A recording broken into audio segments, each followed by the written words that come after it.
July 1940. The world was at war. America knew it was coming, and the Army needed something that didn't exist yet, a lightweight, four-wheel drive reconnaissance vehicle that could go anywhere.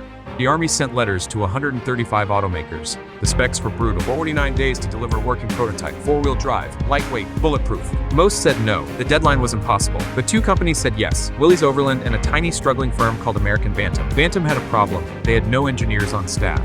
The company was barely alive.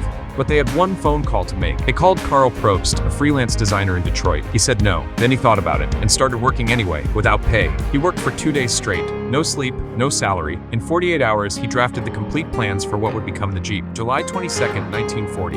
Bantam submitted the bid, complete with blueprints. The impossible had happened. 49 days later, a hand-built prototype rolled out of Butler, Pennsylvania. They called it the Bantam Reconnaissance Car. September 23rd, 1940. The Bantam BRC arrived at Camp Holabird for testing. It tore through mud, climbed rocks, crossed streams. It did everything the Army asked. Almost. Only one problem, the engine torque wasn't quite enough.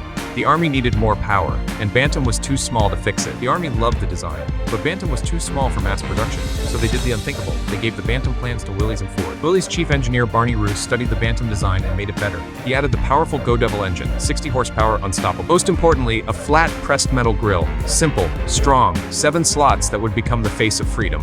1,500 of each tested, side by side. Army officials walking. The winner, Willys, but Ford will build them too. Willys built the MB.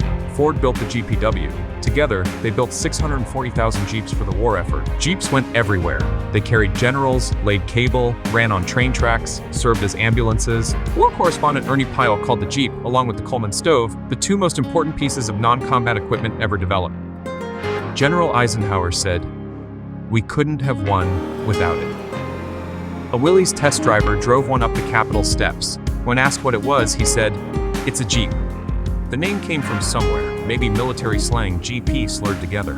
Maybe Popeye's Magic Pet UGP slurred together. Either way, the Jeep had its name. 1945, the war ended. The Jeep didn't. The CJ2A civilian Jeep went to work on farms and construction with families. In the Philippines, surplus Jeeps became jeepneys, colorful, ornate buses that still carry millions today. A Jeep never really retires. Bantam built only 2,700 Jeeps. They never got the contract. But their design?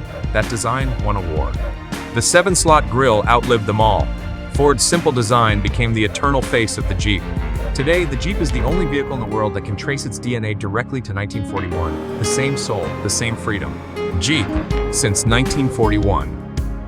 And still going anywhere.